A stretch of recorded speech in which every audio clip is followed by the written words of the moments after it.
Hello, everyone. Welcome to Global Ag Tech Initiative's webinar, State of the Ag Tech Industry. My name is Renee Targis. I'm an editor that works with the Global Ag Tech Initiative. And if you haven't heard about it before, it was created by Meister Media Worldwide and launched in 2022 with a mission to be a catalyst for connecting, engaging, and fostering dialogue in global food production, with technology as the foundation for driving innovation and solutions. So you can find out more at globalagtechinitiative.com, where there are articles, videos, and events, and other initiatives like Women in Ag Tech. A part of the Global Ag Tech Initiative is our events, which is a vision conference, which we'll be having in 2024 in January. So if you want more information about that, please check out the website. But in 2023, we had some sponsors who are also sponsoring this webinar. So I'd like to thank them. We've got Earth Daily Agro, Planet, EFC Systems by EverAg, Raven, Biohumanetics Incorporated. So we'd like to thank our sponsors for that. Today we have a great panelist group. They were just experts in the field and they're about to share their insights with us. And we'll be taking questions from the audience at the end of the discussion. So if you want to just put those in the Q&A tab at the bottom, we'll be taking those in order as we receive them at the end of the discussion. I'm going to do a brief introduction of our panelists, and then we're going to just jump right into the discussion. So let me introduce them. First, we've got Alan Fetters. He's the principal for Ag Acceleration. We've got Brendan Bachman, Director of FS Agronomy for Growmark. We've got Grant Johnson, Urban Agriculture Technology Advisor for the University of California Cooperative Extension. Kathleen Glass, Vice President of Global Marketing for AquaSpy. And then Reinder Prins, Marketing Lead for Leaf. Welcome, everyone. And thanks for joining this discussion. So let's just dive right in. Alan, we'll start with you. What two developments have you seen happen in 2023 that are changing the direction of ag tech? Well, first of all, good morning. I guess from my perspective, it's probably nothing really earth-shattering, but the biggest one would be obviously the continued advancement in automation. I was just at FIRA last week, and you can't help but get excited about seeing all of the new innovations that are being introduced into the market. I think primarily innovation is out there and they're trying to solve some of those major pain points that farmers are having that are revolving around labor and labor, not only labor availability, but labor cost. They're also still looking also at water regulations and just in general regulatory aspects. So I think there's a lot of opportunities in the innovation within the automation space. But as one grower told me, he goes, they're great tools, but they're not the panacea for everything. So I think that's one of those key things that we have to remember is that even though you have this autonomous piece of equipment, that is just a tool in the toolbox of the farmer. The second item, obviously, it's probably no surprise, is the availability of capital, I think, is a major factor that's impacting innovation and where is it going today. Capital is not only impacting the startup as they're trying to find funding from the venture capitalists, but it's also impacting the farm gate. Farmers are also struggling across many commodities, so they just don't necessarily have the resources to be investing, and they're not necessarily willing to take the risk with the current pricing scenarios that they're having to contend with. So I think those are two of the main issues I think that we're going to need to kind of continue to keep an eye on, because they really are driving where innovation is going in 2023 and going forward. Thank you. Thank you. I'd like to get back to that as a follow-up after we hear from the other panelists. And so Kathleen, I'd like to send that question over to you. What two developments are you seeing that have happened in 2023 that are changing the direction of ag tech? Yeah, definitely. I mean, I agree with Alan on the automation side of it, and kind of tying into that is AI. But just saying AI is too easy, and it's just at its beginning stages, because what I'd say is the development that's going to help us with that is more conversation around data. Fortunately, data is one of those challenges we have. It's in silos. Right now, we lack interoperability. The data is not talking to each other. And for AI to actually work well across the board, is that we need to start collecting that data, understanding it, and sharing it, which is a challenge. But we're starting to see more conversation around that. I mean, even just us together in the AgTech Alliance, that's a start. But that's the first one. And then the other one is regenerative ag. It's what's old is new again. But this isn't the traditional original small farmer regenerative ag. This is folks trying to do that on a bigger scale, and with the technology, with the automation that Alan mentioned, with AI, with more tools to help them improve the soil, conserve the water, and restore the health to the farm. So I think that'll be really interesting to see where that goes as well. Great, thank you. Brendan, how about you? What are your thoughts on this? Yeah, I agree. All those that are previously mentioned are key points. I think for me, as I've been privy to a lot of different conversations and maybe more downstream than some of the individuals here on this call, specifically working with retail and the distribution channels, seems to be an innate focus on plant level intelligence. As we start to look at different optical sense and applied technologies, See and Spray, One Smart Spray, Green Eye, those tools are going to impact, the broader CP distribution marketplace. But I think the killing of weeds is just table stakes. I think they are becoming sensors of themselves that help us get towards plant level execution.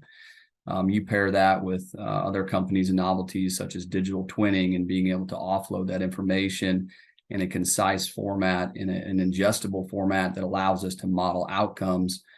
I think it's something that is going to start to play itself out over the next 3 to 5 years, but really has had a big point of emphasis in at least the conversations I've had here in 2023.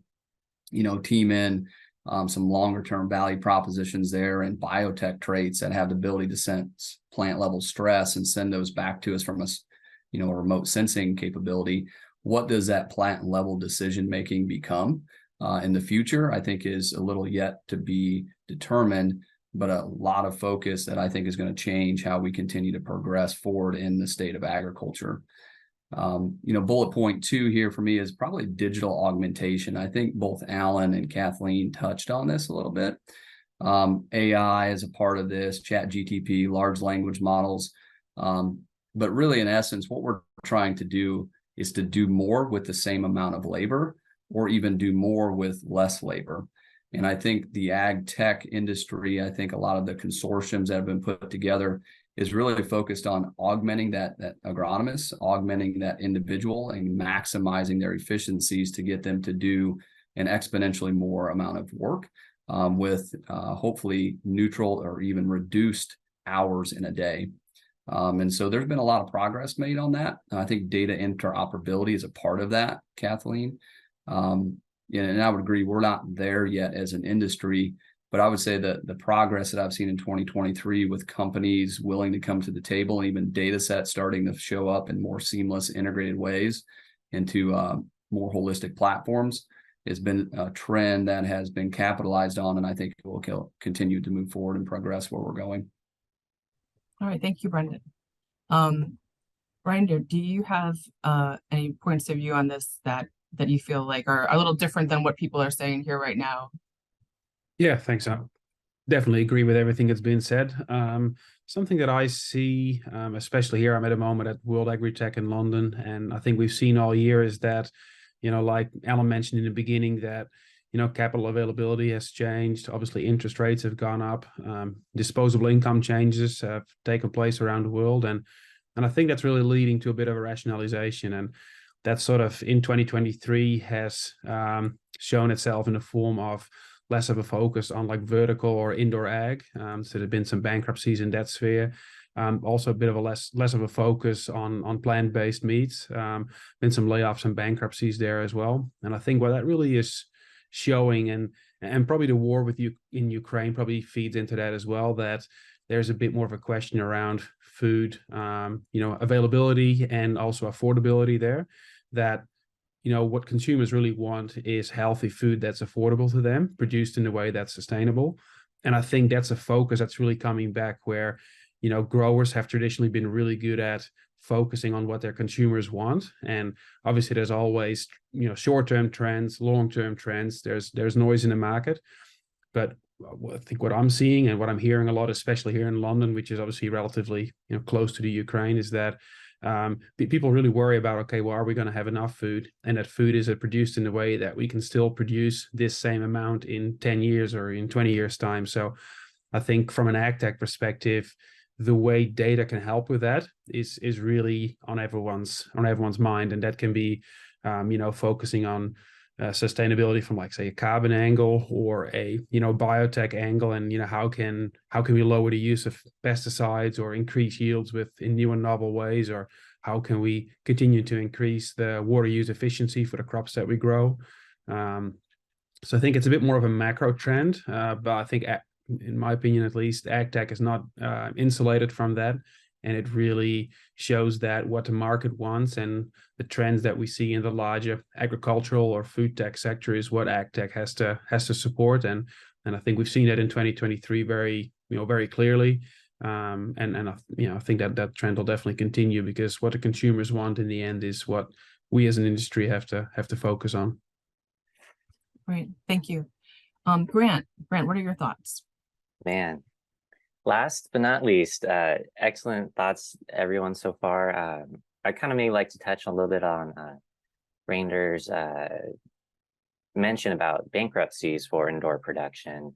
I think that's something that's hit the industry pretty hard. There's a lot of indoor producers that pop up and then they disappear and dissolve away. So what's the problem there? And I think some of it has to be with, how can we continue to reduce costs and expenses? And so from my perspective, I like to think about, well, maybe the industry can start going in a direction that reduces all these costs. So that'd be through increasing efficiencies of our equipment. So I think for indoor production, seeing better and smarter use of technologies like heat pumps, which are basically reversible AC units, if you think about it, and other ways of increasing energy use. So solar voltaics is something that I think is just on the cusp of, we're really starting to understand it, whether that's for outdoor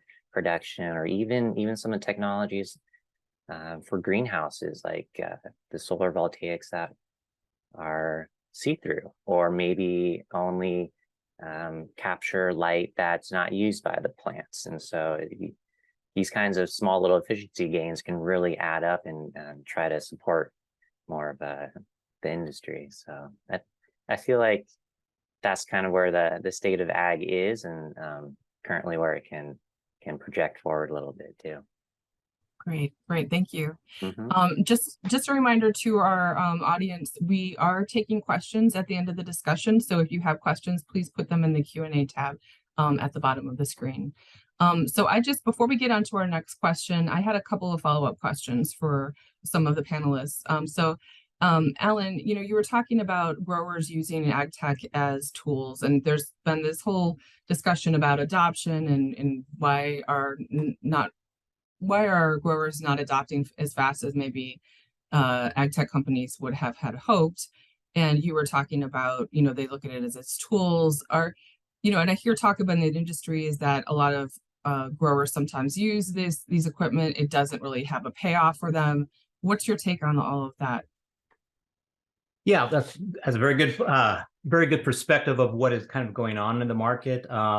I think one of the main drivers is that still in general, a lot of the new solutions are that, and they're a solution looking for a need. And I think that's, in essence, we're not going out there and solving a problem with a new innovation. We've created the innovation and now we're trying to find where we can position it within the market. And I think that's having a lot of negative impact on the marketplace, because all of a sudden you're looking at that and saying, well, how am I going to actually ever compute a return on investment on something I really don't necessarily need? So I think that's going to be one of those key drivers, is really kind of trying to get out there. And I think one of the main things I'd like to share with the audience, I think the key things is to get out there and talk to those growers, find out what's keeping them up at night. because that way it's many things. It's insightful for you to gain that insight of what is really the pinch point for them on a daily basis. It also helps build that relationship, which in turn brings trust. And if you want to be a long-term provider for farmers, you're going to have that trust in yourselves and within the company and products that you're trying to promote. Great. Does anybody else have anything else they'd like to add to that question? No? Okay. I have another follow-up question for Kathleen. You know, you're talking about data and how we're acquiring more data. But, you know, I kind of hear often is that growers don't want to really give up their data. And you know, I think this has been a problem that's been consistent. But have you seen, you know, you said you saw more discussions happening in 2023. Are you seeing there's a sort of change happening as far as growers wanting to give more data, or is that still an issue? It's still an issue, Renee, and you know, we don't have an answer yet. I mean, I see thread after thread of this at conferences on LinkedIn, and you know, I think we all kind of agree there are data silos. I don't know that it's necessarily true that the farmer doesn't want to give up their data. To what Alan says, if there's value in it, they're all for it. But you know, I think they want to. Okay, I hate to name the the big four, but they don't want to feel like, well, they just gave away all their data to Facebook, and Facebook made money off of it. And I don't know that anybody's got a way that the farmer can make money off of it other than through the process control and the things that they can improve and get better outputs or profitability across their farm. So I think we have to get past I'm monetizing the data from like a bit by bit conversation to more, what's the big picture? Am I able to optimize? Am I able to increase my farm profitability? And I think it's more than we should ask a farmer to say, okay, farmer, you figure out how to connect all these bits and make it happen. I think it's going to take either we're going to have to do this. I'm thinking maybe crop by crop, right? Because apples are different than the commodity corn stuff where, you know, where Brendan is, right? And, you know, if you think, you know, Alan, it's like, you know, you've got the nuts, those are an ecosystem. There are certain players to come together. You might have somebody that analyzes the pests, the fruit, you know, the below the ground soil, the nutrients, maybe some drones. And maybe that's an ecosystem that forms around a crop, because I think we have to not just say, let's try to solve the whole problem. And it may be region by region or crop by crop, but let's start breaking it down and Alan said it well. Let's talk to the farmers, but don't leave it on their shoulders to figure out. Thank you. Yeah. Reinder, I had a question for you, since I know, just so if the audience doesn't know, he's one of our contributing authors to the Global Ag Tech Initiative, so you can see his articles on the website. But you travel around a lot to events. You know, inflation is a big deal. The costs for farming I read we're going up for 2024, except for a few areas. So do you hear anything about funding or supporting growers in purchasing ag tech or dealing, because it seems like if all these other prices are going up, then do they have the income to purchase any more, you know, ag tech for their process of, you know, growing? Yeah, great point. And I think this is a further point of rationalization within the industry, where, similar to what Kathleen just said, if you, as a grower, if you have data, you get no problem giving it to someone else if you get something in return, right? Because data is like a commodity. And if you're going to give it away for free, I think growers are sick of giving something away for free and seeing someone else make a lot of money off it. It's like, you know, selling, if you're a dairy farmer, selling your milk very, very cheaply to your to the milk factory, and then seeing it in the supermarket for, you know, like $10 a gallon or whatever it is. And so for them, they're seeing other people make money off of their products instead of themselves. And I think if you're a farmer and somebody says, look, I'd like your data, and in return I can give you, say if you're a bank, well, I can probably give you, you know, a better deal interest, like, you know, knock a % off your loan or whatever you have. Then as a grower, you say, well, great, you know, that's what I got my data for. And so similar to ag tech as well, there has been obviously a lot of companies within the ag tech industry. Some of those have failed and some of those have gone really well. Every time a company folds or stops offering a certain service, there's always I'd say a bit of disillusion in the marketplace with, oh man, I just put a lot of time and effort into this product and now it's gone. I can't use it anymore. And, whatever hardware I've bought, I have to, put to the side. And that, can get farmers a little bit jaded and maybe a little bit more hesitant to adopt new technology for, a certain period of time. But like with everything that a farmer buys, they have to be able to get a return on it. A farmer buys fertilizer because they know that they can get way better yields if they use fertilizer, right? And so I think with ag tech and whatever that may be, that could be data related or could be some sort of, in-field equipment they use, whatever that may be.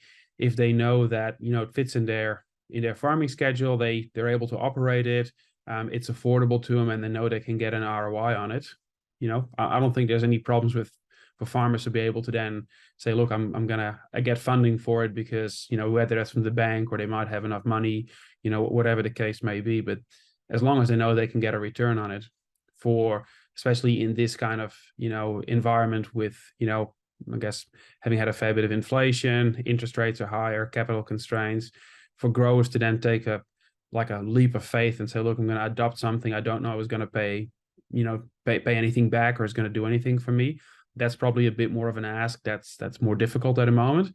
But if you have proven ag tech that growers know can yield a return or can yield certain benefits that they really need, I don't see any issues with that. But it does obviously force the ag tech industry to continue to focus more and more on their clients, which are the farmers, and to, instead of focusing just on the product they offer, focus on the benefits and show that, hey, if you use this product, these are the actual resulting benefits that help you in these ways in your operation. And I think that's very important to continue to focus on that, because for farmers, if they say, I guess the age-old saying is, farmers buy everything at retail and sell at wholesale.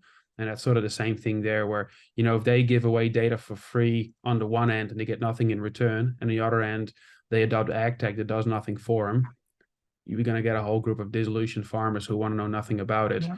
Whereas if we do it the other way around, where they get a return from the data and the ag tech that they adopt helps them with what they do and helps them, be more profitable and better or more sustainable farmers or whatever you focus on, I think there'll definitely be continued adoption, obviously within the means available to them. Great. Thank you. I think that's very insightful. All right. So we've got 5 questions already from our audience. So I'm going to check into the next question. What should we be keeping an eye on for 2024? And Brendan, why don't you start with that? Sure. I think, coming off of those previous 2 discussions and then resonating here and what we need to pay attention to, I think it's kind of one and the same. And to me, carrying that data piece forward, I think the outcome of a lot of those lack of revenue possibilities with data has created a broader farmer base that hasn't cared about their data collection. And so, I think that's been a chasm that we as an industry need to really address more specifically, because even though we don't have an output to where they can get $2 an acre or, such commodity or such return back for their information, doesn't mean that we shouldn't be promoting to them their need to get good at their data collection, their data structures, their data hierarchy, and their organization of that information. Because the day will come, whether it's in regen, whether it's in truly selling data, or just in the verification element, where their data is going to have a return or at least cost them an opportunity to capitalize if they don't have it together. And so as we lean into what should people be keeping an eye on, I think it is that. I think it is making sure that we're getting that message in all the areas that we are in, focused on whatever the outcome is, but really the understanding that our data matters, and it matters a lot in the ways that Kathleen mentioned on how we can today look at that information to drive a better ROI or profitability on your local farming operation. But there is an opportunity coming, and those structures are going to be key. So a lot of times we talk about these flowery outcomes, when the reality is we just need to get good at the basics. And some of those basics are those data collection, data ownership, data understanding. How do I maximize it in the current state to get an ROI for my activities today? It's probably going to be centralized to that individual operation. But in the near term, I think you'll see a pivot and change to where that becomes more apparent of the opportunity cost of not taking into consideration that long-term value. Great. Thank you, Brendan. Grant, what are your thoughts of what we should be keeping an eye on for 2024? Let's see. So some of the research that I see, I feel like I'm a little bit tied to the pulse of where the next research is coming from. I think that there is some of the maybe lower hanging fruit that some people can adopt if they have high tunnels or maybe some greenhouses, is how can we utilize sunlight and be able to shift it and or change that light that's emitted with the material or something like that to have better plant growth. So I've seen some companies and some research being done on that front. So I'd say things like that are going to be popping up in greenhouses soon. And I think as well, I don't want to keep on going about this data. It is definitely the future. You can't avoid it. It's coming. It's already here. But I think phenotyping technologies, so using that data in a way that's informative to the growers and farmers, I think is where the future is headed. So that can be, like a camera sensor that's observing your crop 24/7 and better understanding how these plants are growing. If there's any diseases, we can identify those. If there's anywhere where there needs a little bit more fertilizer, we can make that application. So I think using data is unavoidable and is great, but effectively using it for informing us how to grow our crops is where we're headed. Of course, there's the difficulties with so much data to collect what data is relevant, and the quality of it, I think, is very important for a lot of these companies, is exactly how precise and how, I guess, what's the word I'm looking for? How accurate the data that we're collecting is imperative. So. Yeah, I hear that quite a bit. Like, we're going to collect all this data, but what are we going to do with it? And yeah, so what are we going to do? Yeah. What is it? Yeah. Yeah. So great. Did you have anything else to add, or was that it? I think that's it. I just want to say too, though, that all of these advancements in machine learning and what we're trying to collect as growers it doesn't all have to happen at once. I think we all try to think about an all-encompassing thing. You have your image is going to do it all. Little step-by-step increments is the way to go about things, and just to keep that in mind for all the audience today. Yeah, definitely. We're always many steps ahead, but really, it's little by little is where we're starting from. Great. Thank you so much. All right, Alan, what do you think we should be keeping an eye on for 2024? Yeah, I think in 2024, I think we're going to be seeing, and a lot of it goes back to some of the points I brought out earlier with automation and just the capital aspects of it. But I think we're going to be seeing more integration and collaboration across the ecosystem. It's going to be so important because there's a lot of very exciting solutions that are being introduced into the market. But once we get beyond the wow factor of that unit, what is the true value that it's going to bring? And many of those items really kind of go back to what Kathleen gave, but they're really in silos of one sort or the other. It could be a data silo or just a technology silo. And really where the true value comes is when you start, bringing those together. So you get that false multiplier impact. So you really kind of get that 1 + 1 now is 3. And I think that's really what we're needing. We've been collecting data for eons, and the data is there, and we've got a lot of historical data. Unfortunately, a lot of agriculture data is not clean data, so it's not always the best to work with, but it still is a starting point. So we've got this data that we're wanting to work with. So how do we take this data and really convert it into actionable intelligence so a grower can do something with it?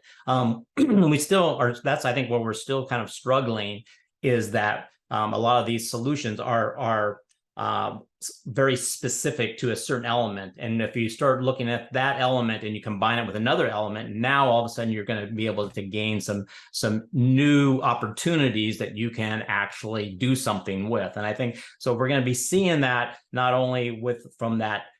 It could be either collaboration or it could be integration of platforms. So I think what we're really needing to get to is that good holistic data platform that is able to encompass all of this data and bring it together. Then you can start utilizing some of the powers of machine learning and AI to really kind of start finding out, hey, what can I do? What is seen within this data that I can't physically see that can tease out a new insight that I can actually act on? And that acting on that's where I think that the real value is. And it was really interesting. One of the speakers at the FIRA conference, one of the points he brought out was integration is where the ROI is. And I really do believe that. I think that's what we're going to see once we start getting this data all into an operable platform where we're able to utilize it versus just storing it.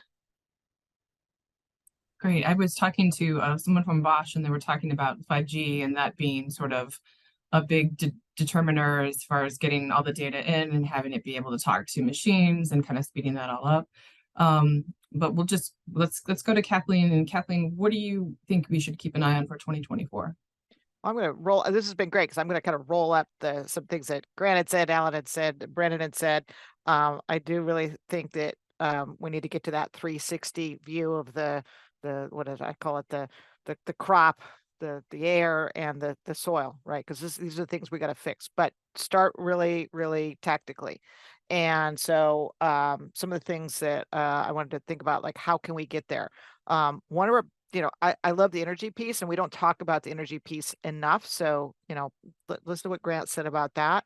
And I think powering a lot of this stuff, the interesting advancements, even with us at Aquaspy, even the advancements I've seen with just amazing battery efficiency. So we've been able to go from solar, which was already getting more and more and more efficient, which is just the solar power stuff that we were doing, but then the battery technology. So we're really at a tipping point. And when we said what happened this year, we've kind of come to a tipping point of all of these things coming together where we have more power.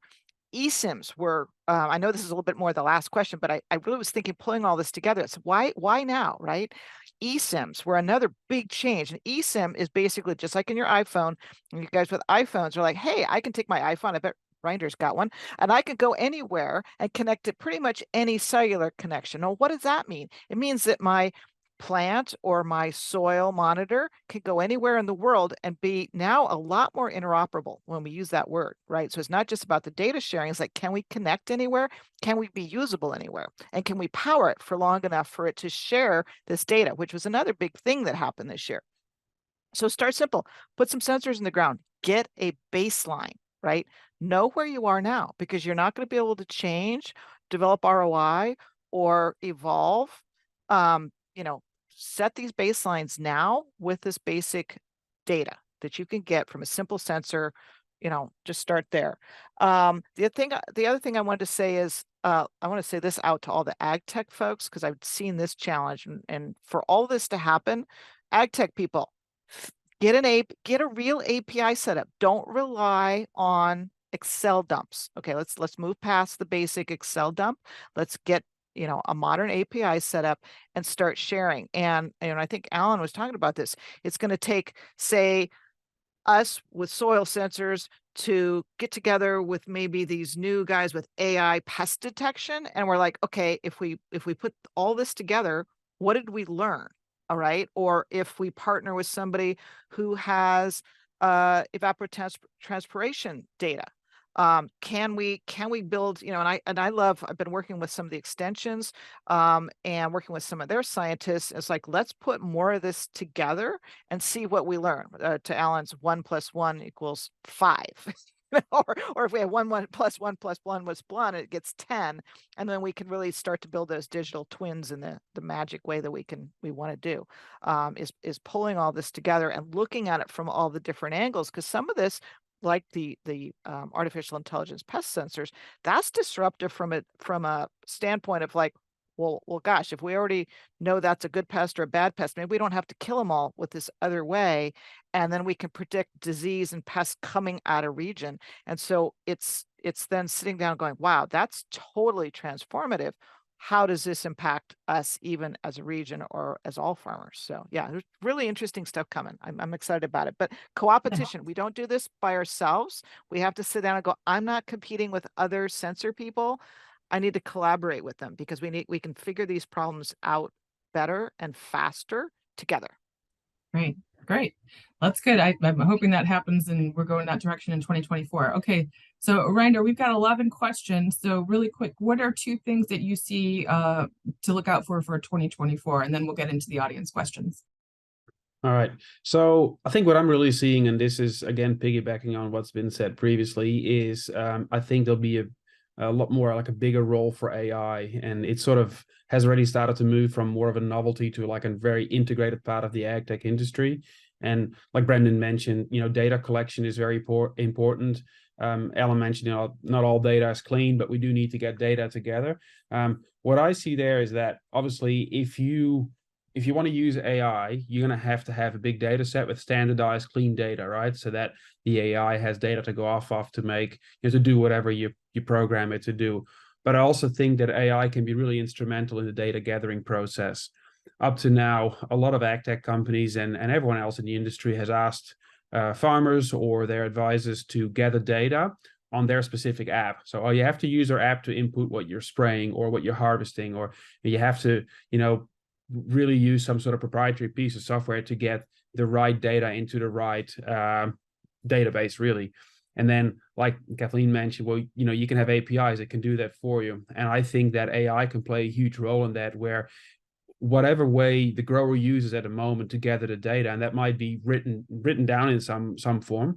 Okay, well, we can use AI with OCR on it to recognize what's being said there, put it in a standardized way into a database, and really beef up that database in such a way that you don't have separate data silos, but that you have all data together, and that you can then use AI to benefit from whatever data you've collected and make recommendations or help you whichever way you can. But I think before we can say, well, we're going to use AI to benefit us, I think, you know, on the other end, we really have to use AI to help us gather the data in such a way that it's clean and it's standardized and it's in a database so that you can easily, you know, communicate with APIs between different companies, and that you can then come to a point where there are so many data points available that you can really make intelligent decisions based on those data points, for which you obviously need AI, because that's the only way to make sense of such huge amounts of data. But I think really that the role of AI in that, it already plays an important role, and I think that's gonna keep increasing in importance as time goes on. Great, thank you. Thank you. All right.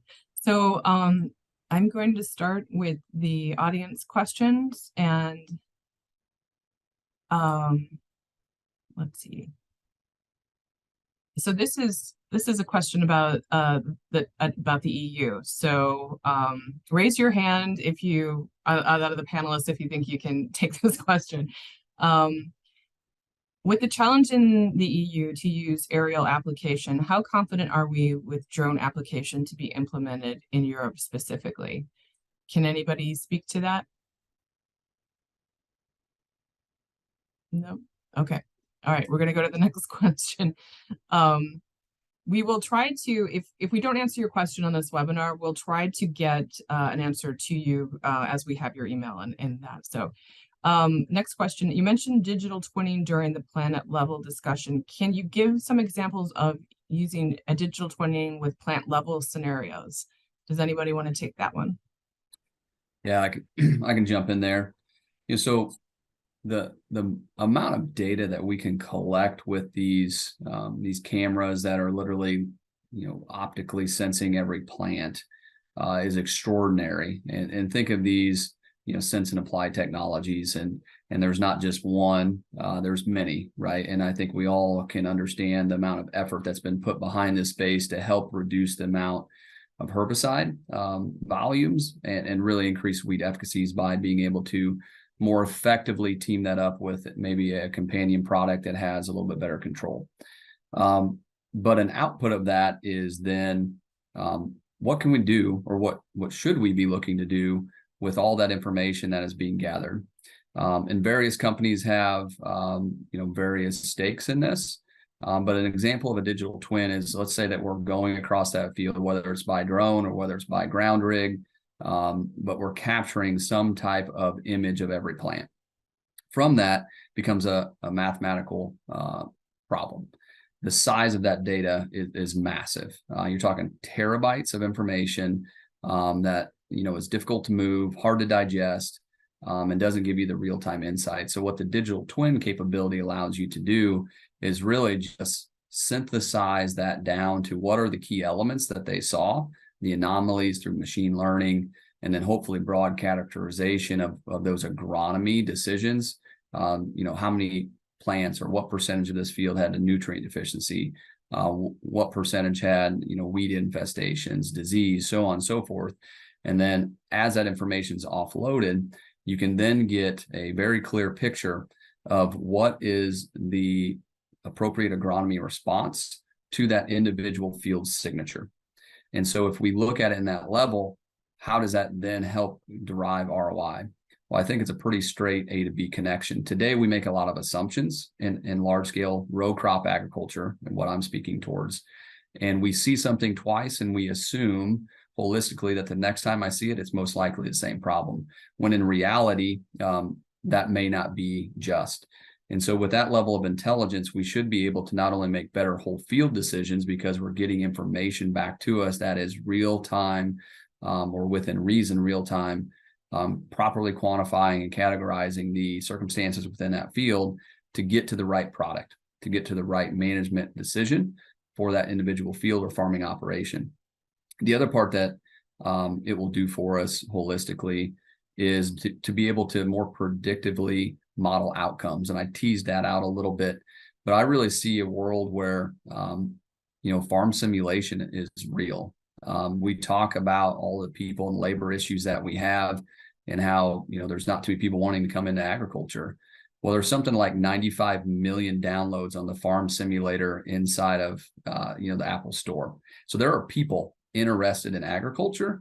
They just want to engage with agriculture in a different way.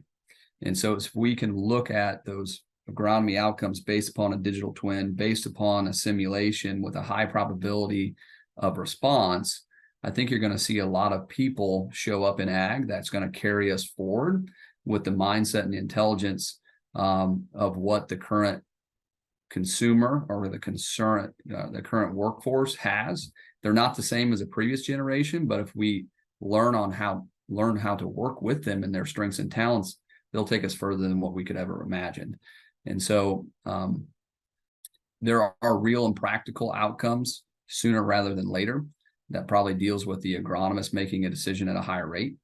But long-term, I see a farm simulation world in which we can model outcomes at a very high level that opens up the door for a whole host of different outcomes and opportunities.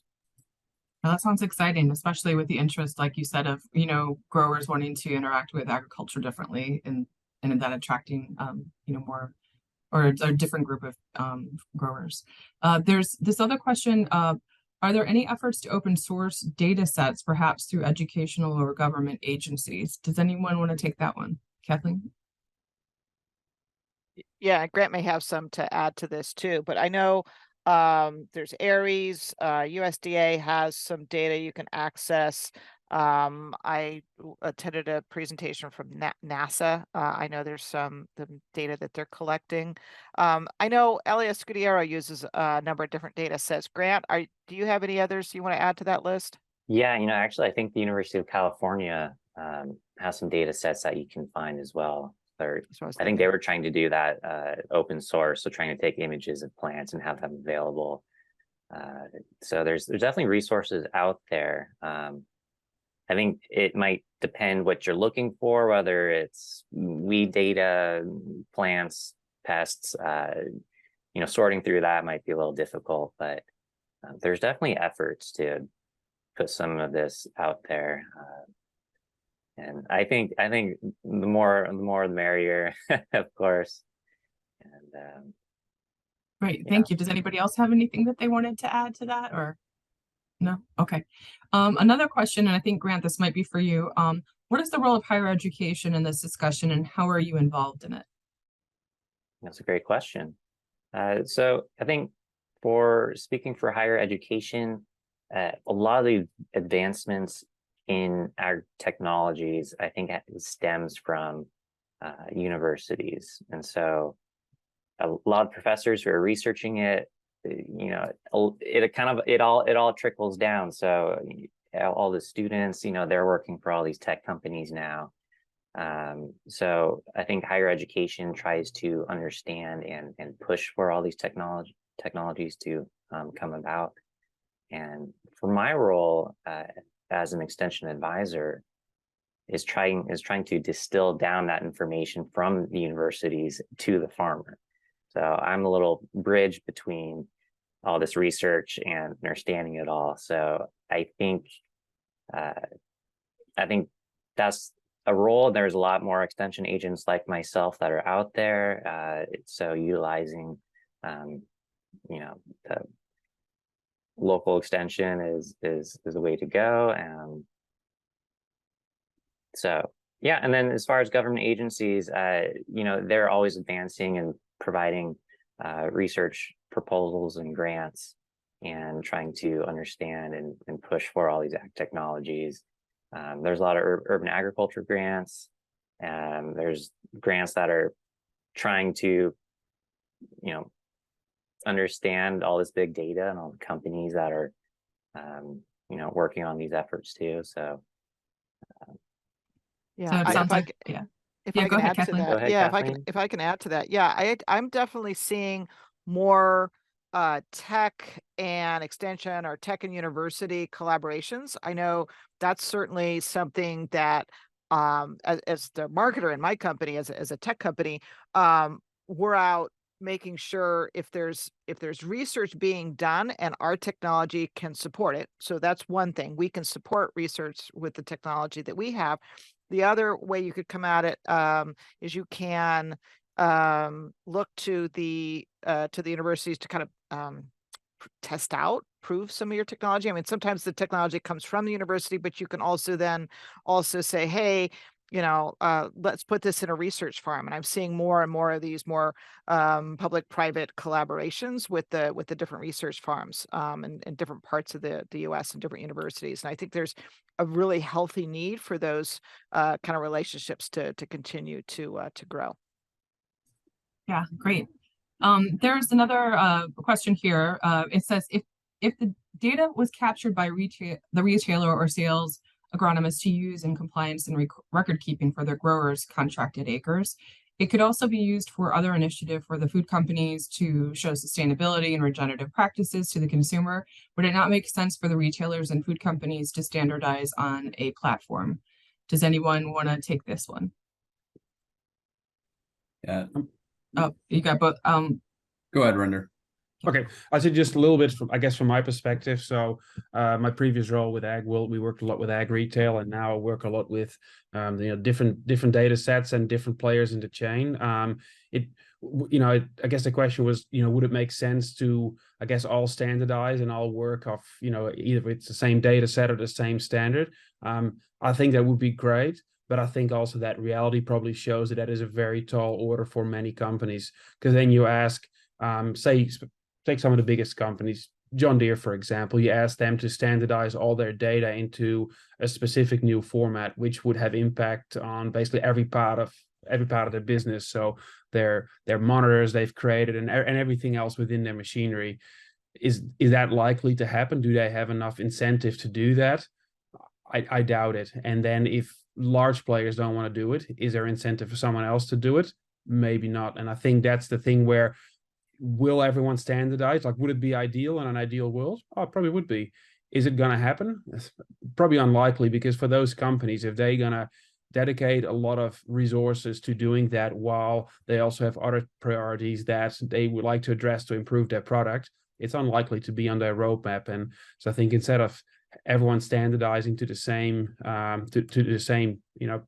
level of either where it's file formats or whatever you like to do, I think there's other technical solutions to overcome that, where they can still communicate through APIs with each other without having to make drastic changes to the way they do, process their own data.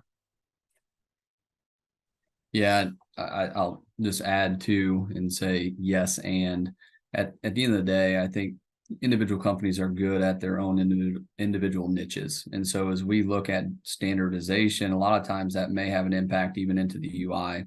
And as we look at somebody trying to then have this concerted effort and this concerted focus to try and align this global database, I think that's going to be impractical. And the reason being is, holistically, we are good at what we're good at, and having a equipment company try to standardize to the marketplace the same way a food company is, I think may have some broad scale ripples into the development strategy and their roadmap, as Render mentioned, but also could have some UI constraints in which may not produce the end consumer value that they need for their product to maintain its value in the marketplace.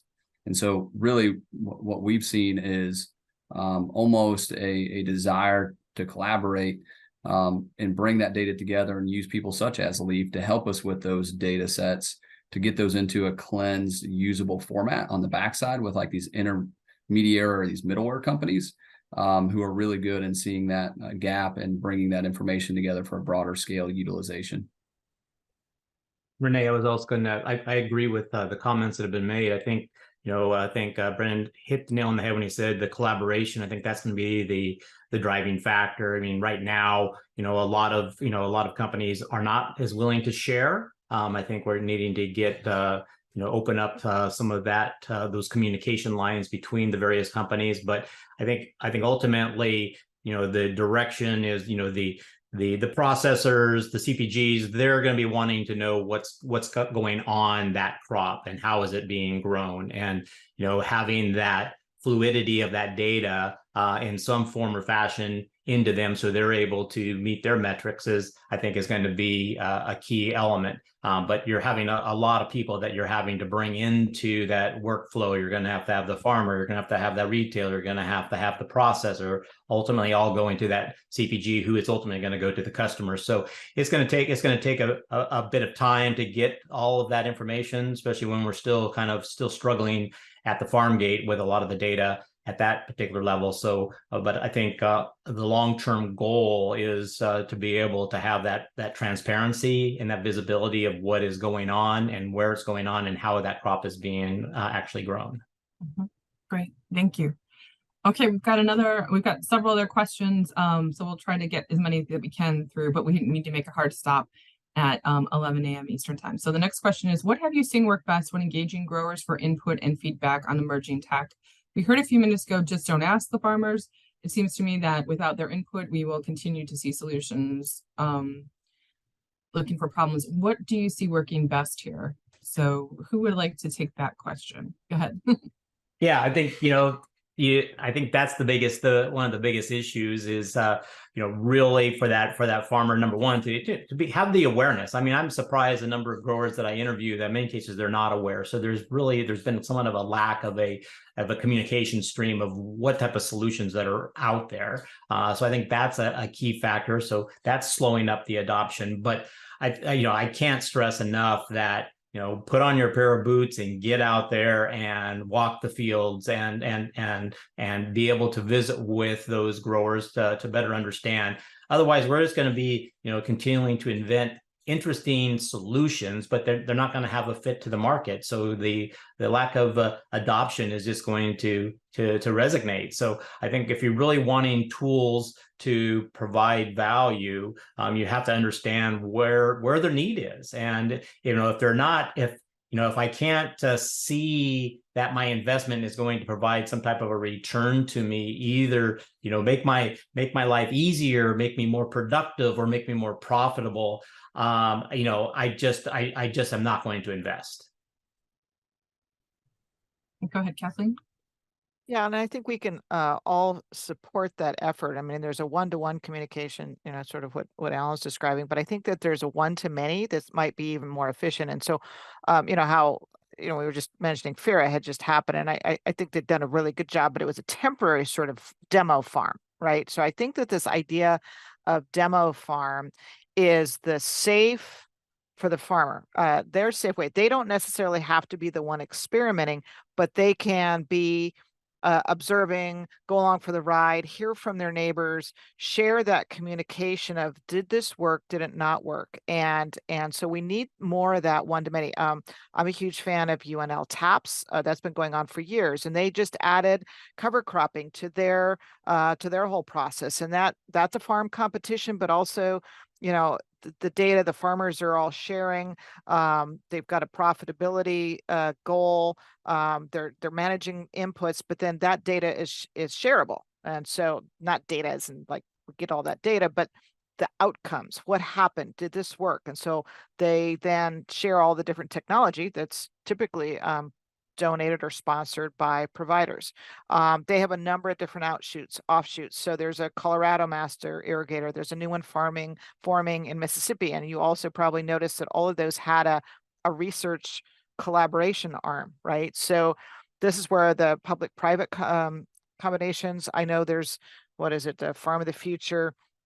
There's a group of farmers that actually got together. They got so frustrated that they're like, hey, we're going to donate land if you guys can come on and put this tech in there so everybody can come and see it and experience it and live with it. And then, so go see your farmers next door. The thing is that we need to figure out how to do this better than just one-to-one, and it needs to not be salesy, because that's one of the things that ag techs get a lot of criticism for, is just, I'm better and I'm better and I'm, and we're bombarded by that. And so I think it's kind of turned the growers off quite a bit.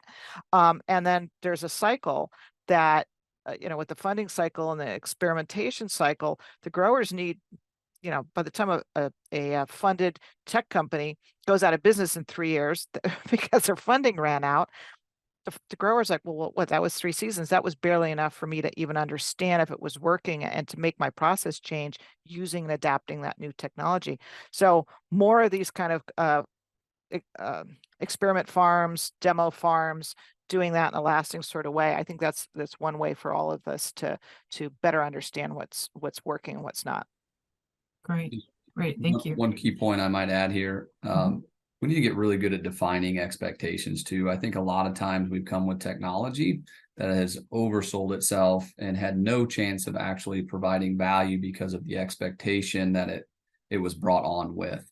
And so, to me, I think what would be best served in this ag tech industry is to get really good at finding, the solutions that solves a real problem first and foremost, but then being very transparent on where the functionality is in its current state, and then casting forward that vision on how we get to the desired future state.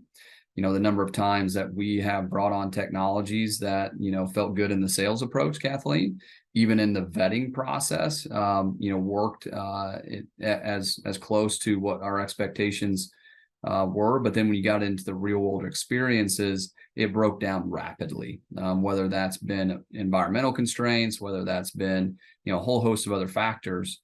I think we've, kind of bled a lot here from a farmer demographic. And, there is some caution, specifically now as we move into a little bit of a downturn here in agriculture.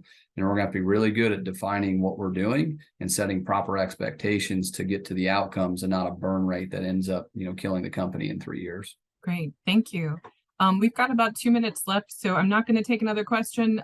We do have 18 questions from the audience. So what we will try to do is get those questions to these panelists and try to answer you by email. So thank you for submitting those questions. And I just wanted to thank our panelists for joining us today. I really appreciate you taking the time to do this and enjoyed this discussion with you. So we will be recording this and sending this out by email. So for our attendees, you can look for that. And that is it. So thank you everyone for joining. And well, if anybody wants any more information on this, please go to globalagtechinitiative.com and you'll see lots of articles and other information on these topics. All right. So thank you, everyone. Thank you. Bye. Thank you.